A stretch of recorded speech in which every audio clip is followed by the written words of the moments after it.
Hi everybody, hope you're well. Now, as 2024 is coming to a close, I thought it would be a good opportunity to take a look back over what happened in that past year, but also take a peek into the future at what's coming in 2025. There's a lot of plans, there's a lot of exciting things coming along, and I want to be able to share that with you.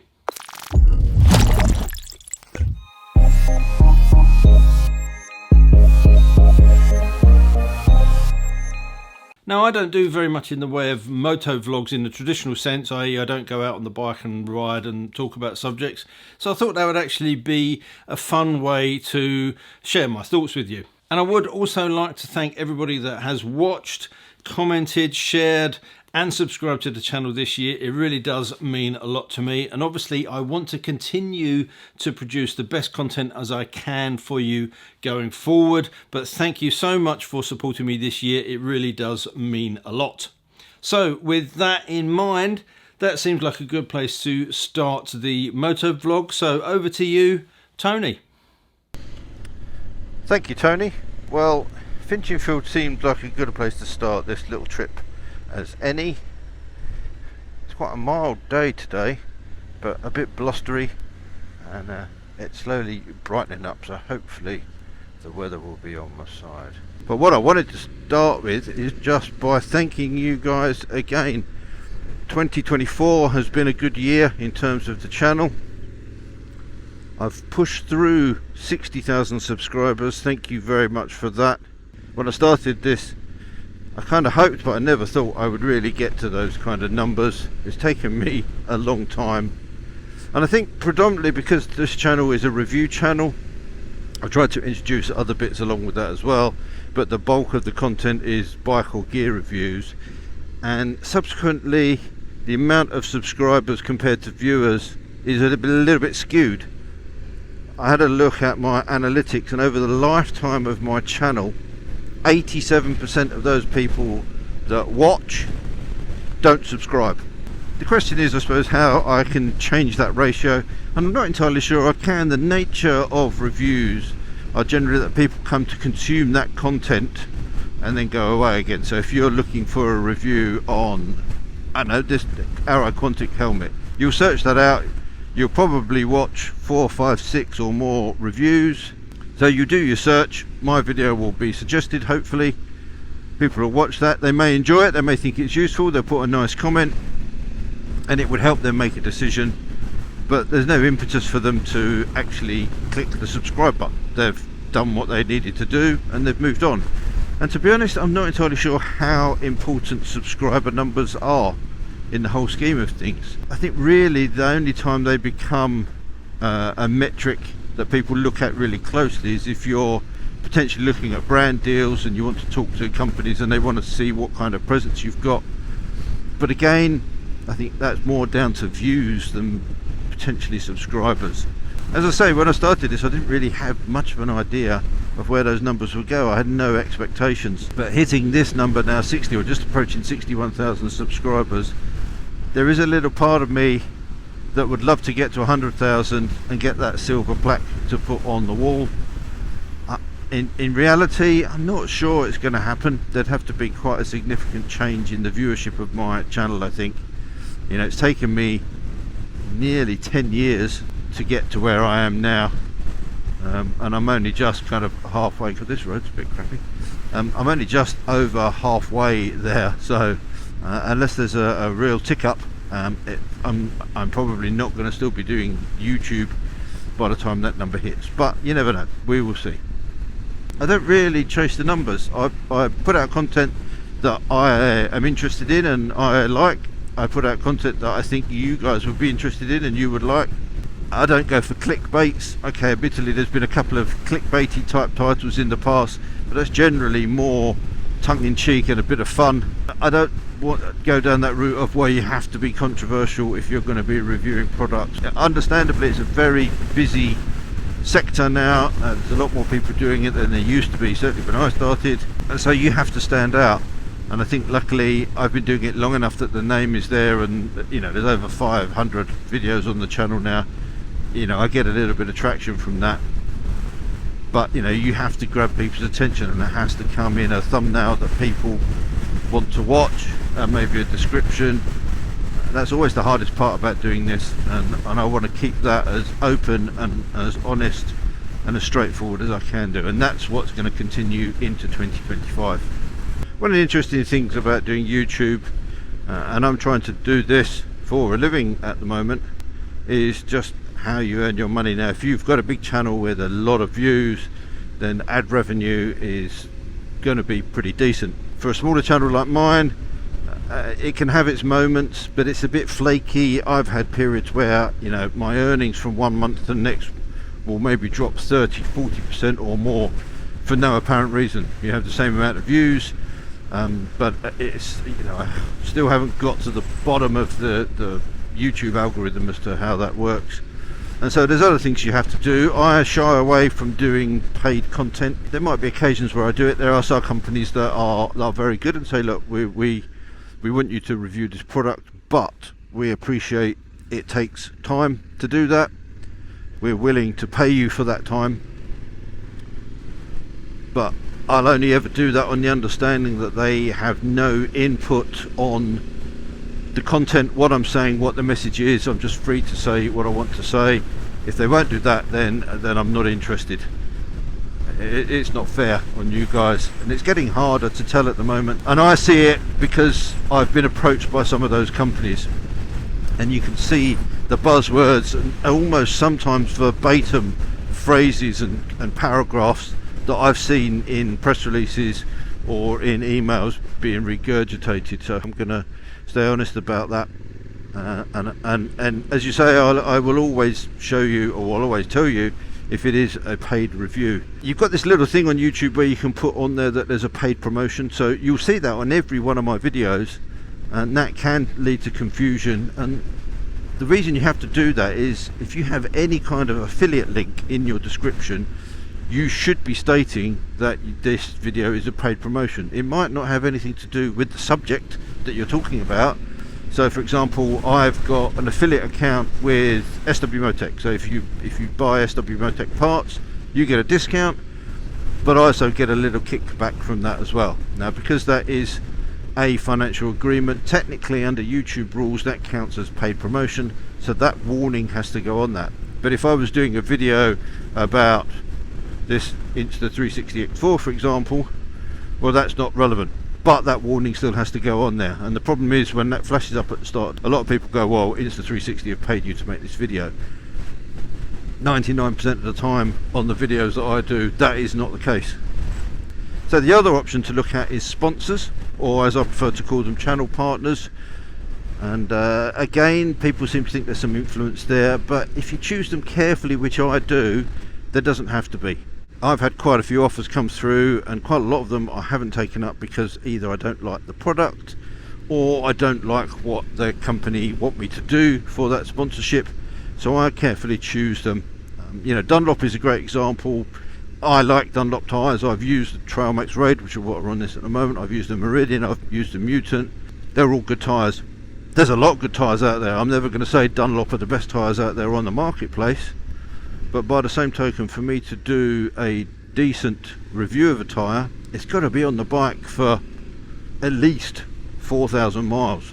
You'd want to do something first impressions, you'd maybe want to cover something after 1,000 miles, then you want to do a long-term one, which means really I'm only potentially going to do 1 or 2 tyre reviews a year, and tyres are a very personal thing. So I'm happy with Dunlop supporting the channel, and I'm going to put Dunlop tyres on my bike. Yes, I'll talk about them, but that works well. So I pick those carefully, and we've got some new ones coming on board, as well as potentially some changes as well.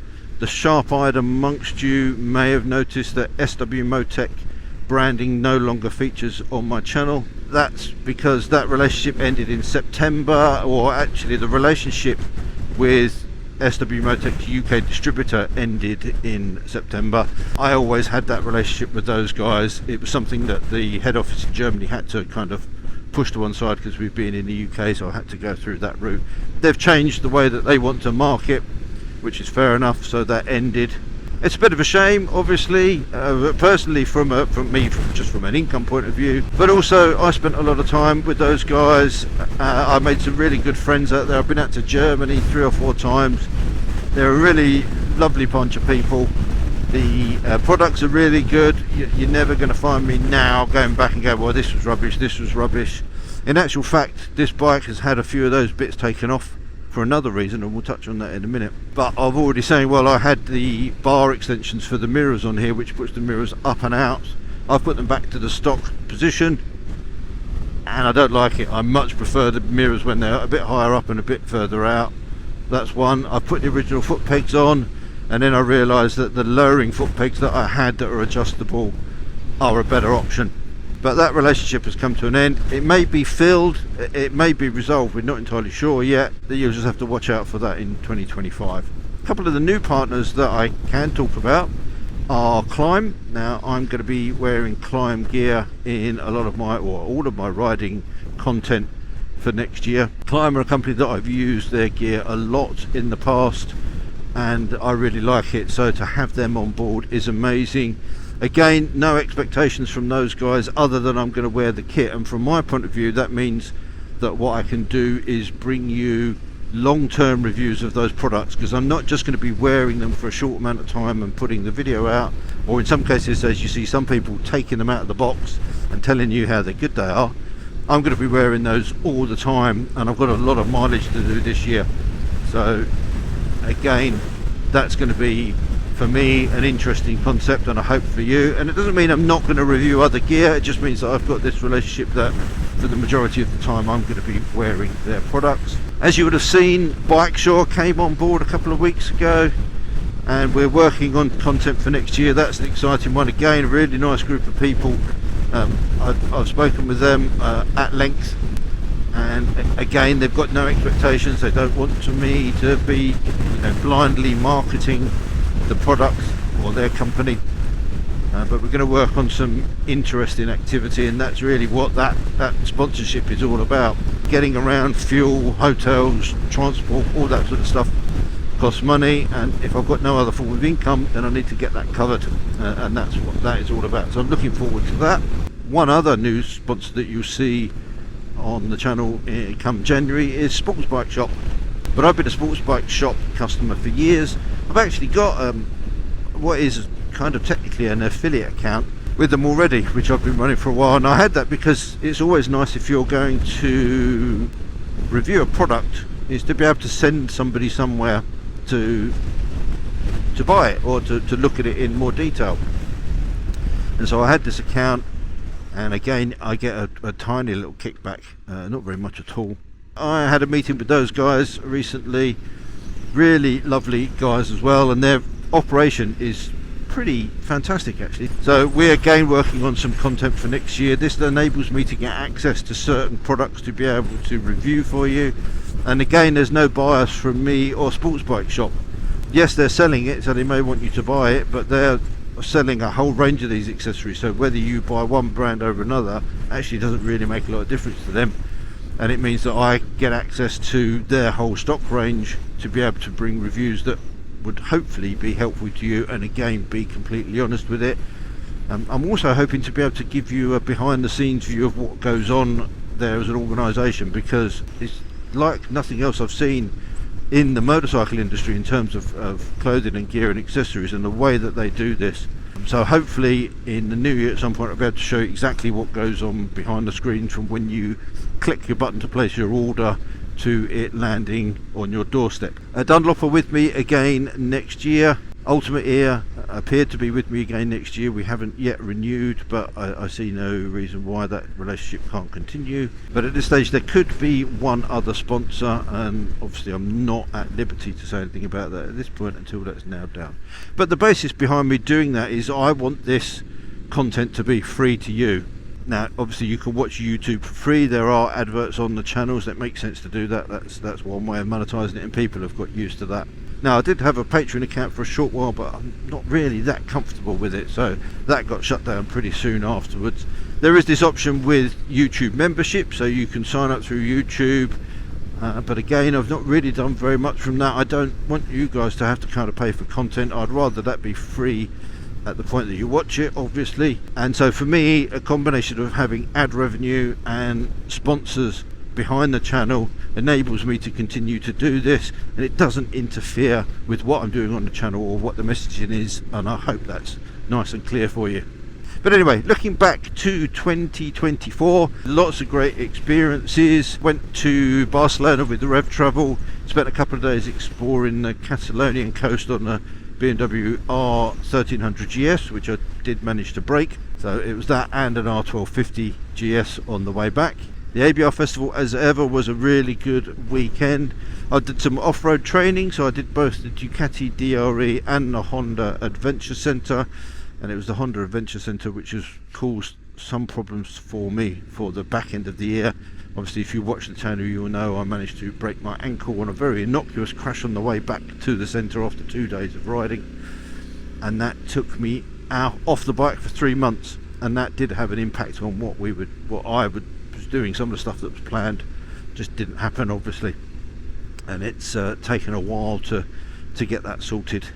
I also took a trip with my mate Charlie Dale. We joined me to go over to the SW Motec Open House in Germany, and we tied that in with a little bit of a run through the Ardennes and a visit to Bastogne and Ypres, and we're looking to do more of that again this year somewhere or other. There's also potentially an interesting charity event that I can't really talk too much about because it's still in planning, but this is something that Charlie's doing, and I've got the opportunity to join him. Well, it's a bit crappy down here. Either for all of it or part of it, and it's a ride he's doing around the country to raise money for a charity that's close to his heart. But that could be fun. It looks like there could be some really interesting elements to that, and I think there's the opportunity for you guys to get involved as well throughout this period. So as soon as I know a little bit more about that, I will let you know. One trip that I am very excited about is again with Rev Travel. They do these short hop visits out to Spain, but they also do longer tours, and I've got the opportunity to go to Morocco for 12 days. I'm going to go along and document that and film that. I'm going with a group of customers.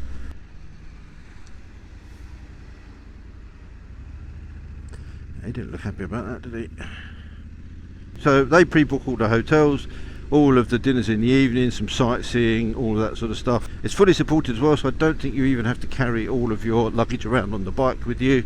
You just need to take out what you need for that day, and they transport the rest of it from location to location. Starts and ends in Malaga, as I've said, and I think it's I've got to check the dates, I'll put them on the screen, but I think it's the 24th of March through to around the 4th of April. 9 days of riding, 11 nights of accommodation, and you too can be involved in that. As far as I'm aware, for that trip there are still some places available, so as I say, I'll put a link in the description if that's the sort of thing that you might be interested in going along on.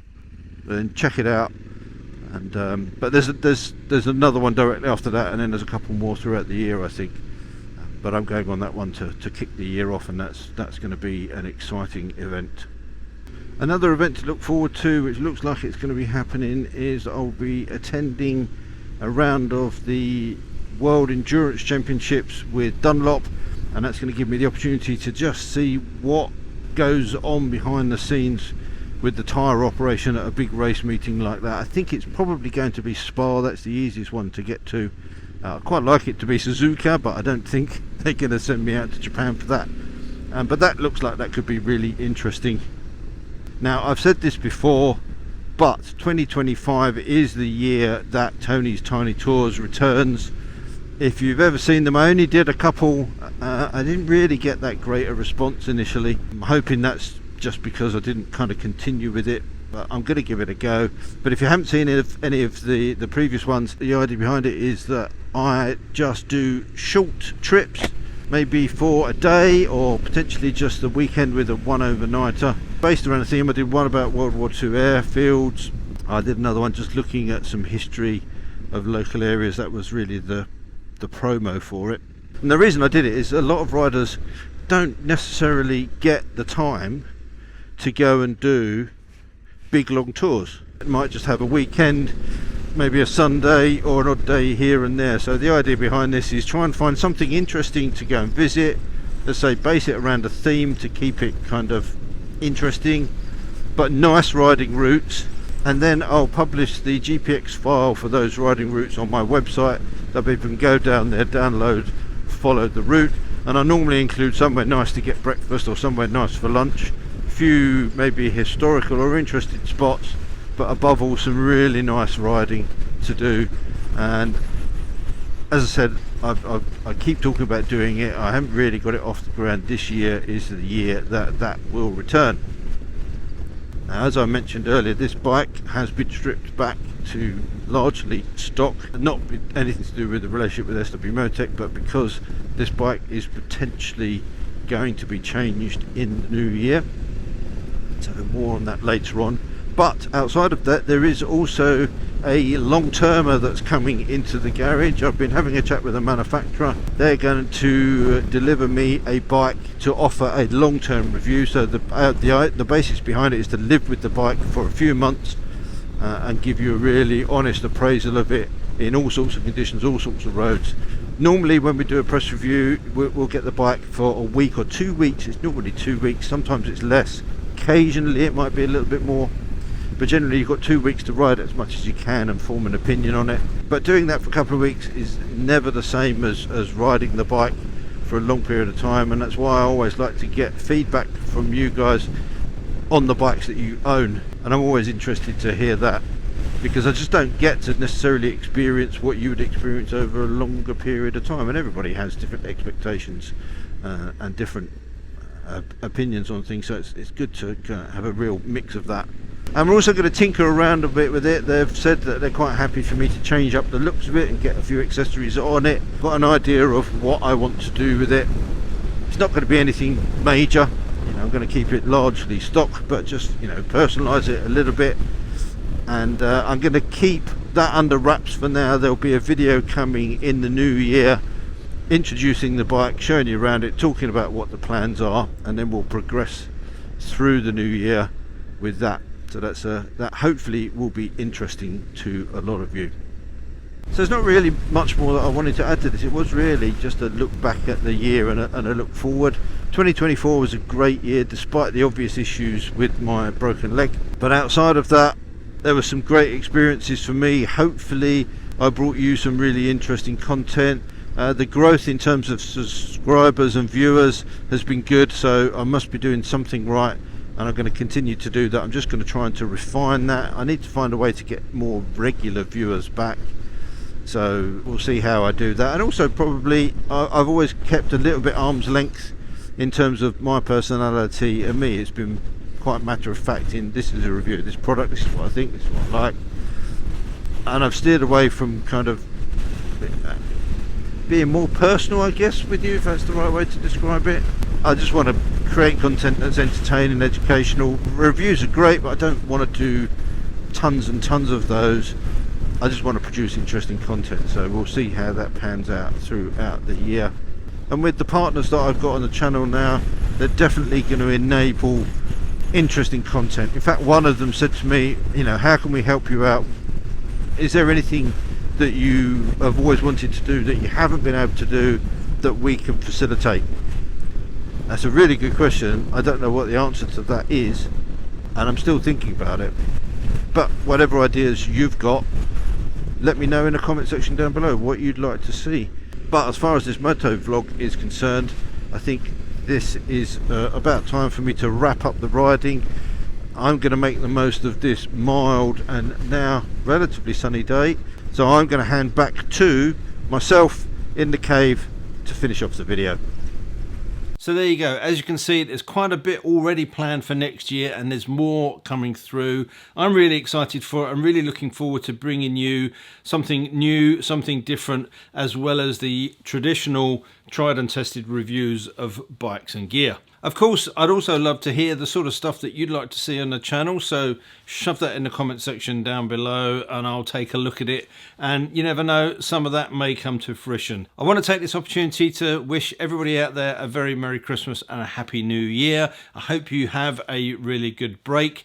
I'm going to take a little bit of time off over this festive period, but I'll be back raring and ready to go in the new year with new content, so I look forward to seeing you then. And all that leaves me to say is, until 2025, thanks for watching, take care, ride safe, and I'll see you soon. Bye.